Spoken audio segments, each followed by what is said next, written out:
नमस्कार दोस्तों। इस संसार में हर इंसान सफलता सम्मान हासिल करना चाहता है। वह चाहता है कि लोग उसकी कदर करें, उसकी बातों को सुनें। वह चाहता है कि दूसरों के दिलों में उसके लिए एक खास जगह हो। आपने कभी गौर किया होगा कि कुछ दिखने में बिल्कुल साधारण होते हैं। उनके कपड़े महंगे नहीं होते, ना ही उनके चेहरे पर कोई खास आकर्षण होता है, लेकिन जब वह बोलते हैं तो सामने वाला मंत्रमुग्ध हो जाता है। उनके शब्द, उनके लहजे में वह जादू होता है जो को छू जाता है। ऐसे लोग भीड़ में अलग ही नजर आते हैं, क्योंकि वह जानते हैं कि क्या बोलना है, कब बोलना है और कैसे बोलना है। वहीं दूसरी तरफ कई बार आपने देखा होगा कि कुछ व्यक्ति ज्ञानवान होते हुए भी अपने विचारों को ठीक से व्यक्त नहीं कर पाते, इसलिए लोग उन्हें समझ ही नहीं पाते। ज्ञान तभी भी प्रभावी बनता है जब उसे बोलने की सही कला के साथ प्रस्तुत किया जाए। दोस्तों, आज हम वही कला सीखेंगे जो हमें संसार में सफलता, सम्मान और दूसरों के दिलों में एक खास जगह दिलाएगी। वह ऐसी कला है जिसके द्वारा हम ऊंचाइयों को छू सकते हैं। हमारे बोलने की कला। शब्दों में वह जादू होता है जो किस्मत बदल सकती है। शब्द सिर्फ बोलने का माध्यम नहीं है, बल्कि एक ऐसा अस्त्र है जो अगर सही समय पर और सही तरीके से इस्तेमाल किया जाए तो तलवार से भी ज्यादा असरदार साबित है। क्योंकि शब्दों में ताकत है, किसी का दिल जीतने की, किसी का मन बदलने की और जरूरत पड़े तो किसी का जीवन बदलने की। यह वही कला है जो अगर आप सीख गए तो आप किसी से भी अपनी बात मनवा सकते हैं, बिना किसी दबाव डाले, बिना बहस किए। यह वह कला है जो रिश्तों को मजबूत बनाती है, अवसरों के द्वार खुलती है और सबसे बढ़कर आपके अंदर एक ऐसा आत्मविश्वास जगाती है जो आपको हर भीड़ में अलग पहचान दिलाती है। सोचिए, जब एक कलाकार अपनी बातों से लाखों दिलों को छू लेता है, जब एक नेता अपने शब्दों से पूरे देश को प्रेरित कर देता है, तो आप क्यों नहीं कर सकते। फर्क सिर्फ इतना है कि उन्होंने बोलने की कला को समझ और साध लिया है, जबकि ज्यादातर लोग सिर्फ बोलते रह जाते हैं। बोलने की कला सीखने के लिए किसी डिग्री या किताब की जरूरत नहीं होती।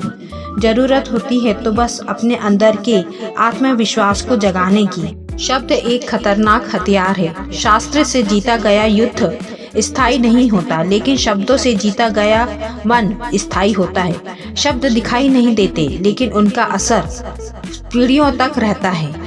एक शब्द भी किसी को तोड़ सकता है और वही शब्द किसी को खड़ा भी कर सकता है। बोलने की कला सीखने में हम सबसे पहले सीखेंगे कम शब्दों में गहरी बात बोलना।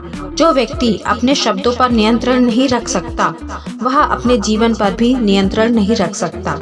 आज हर कोई बोल रहा है, हर जगह, हर समय, लेकिन बहुत कम लोग ऐसे हैं जिनकी बात याद रखी जाती है, क्योंकि वह लंबा नहीं सटीक बोलते हैं।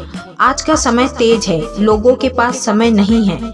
आपकी लंबी कहानी सुनने का किसी के पास कोई टाइम नहीं है।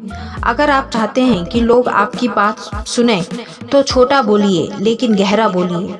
ऐसा बोलिए जो सटीक हो, वह लंबा ना हो। दूसरे नंबर पर हम सीखेंगे पहले दिलों को जीतो, फिर अपनी बात मनवाओ। दुनिया में हर इंसान एक चीज चाहता है, महत्व।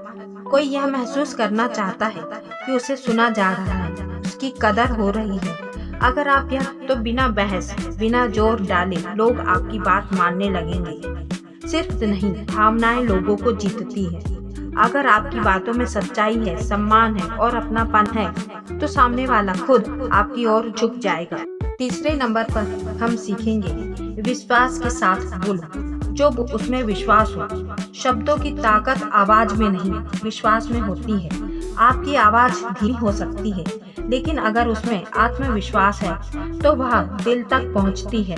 और अगर आपकी आवाज ऊंची है लेकिन अंदर डर है तो शब्द खोखले लगते हैं। जो व्यक्ति अपने शब्दों पर खुद भरोसा नहीं करता, या भी भरोसा नहीं करती। चौथे नंबर पर हम सीखेंगे कि अपनी आंखों में भरोसा पैदा करो। आंखें सच बोलती हैं जो जुबान छुपाना चाहती है। जब आप किसी से नजर मिलाकर बात करते हैं तो सामने वाला आपकी सच्चाई महसूस करता है, और जब आपकी नजरें झुकी हों तो शब्द कमजोर पड़ जाते हैं। 5वें नंबर पर हम सीखेंगे सही समय पर मौन रहना।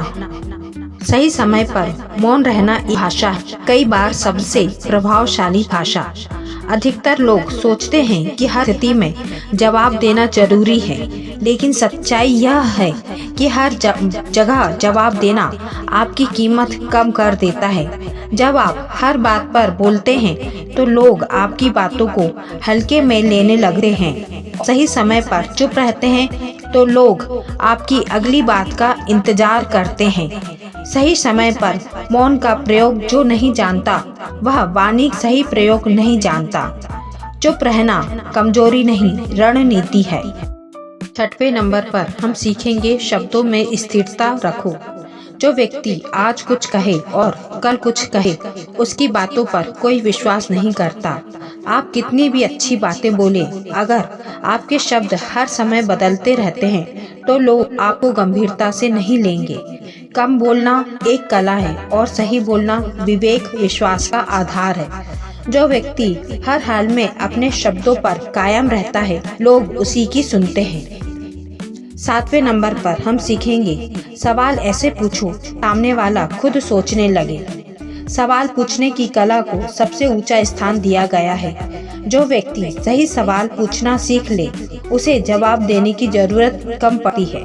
जब आप किसी को आदेश देते हैं तो अक्सर सामने वाला विरोध करता है, लेकिन जब आप सवाल पूछते हैं तो वही व्यक्ति खुद समाधान ढूंढने लगता है। 8वें नंबर पर हम सीखेंगे कि बोलने से पहले उद्देश्य साफ रखो। जिसे खुद नहीं पता कि वह क्या चाहता है उसकी बात भी भटकी हुई लगती है। जब आप बोलते हैं तो आपके मन में एक उद्देश्य होना चाहिए। आप क्या चाहते हैं, आप क्या समझाना चाहते हैं, क्या आप प्रेरित करना चाहते हैं। अगर उद्देश्य साफ नहीं है शब्द बिखर जाते हैं, और जब उद्देश्य साफ होता है तो कम शब्द भी तीर की तरह लगते हैं। दोस्तों, आज के वीडियो में हमने बोलने की कला के 8 बातों को सीखा। कमेंट करके जरूर बताइएगा कि आपको यह वीडियो कैसा लगा। धन्यवाद।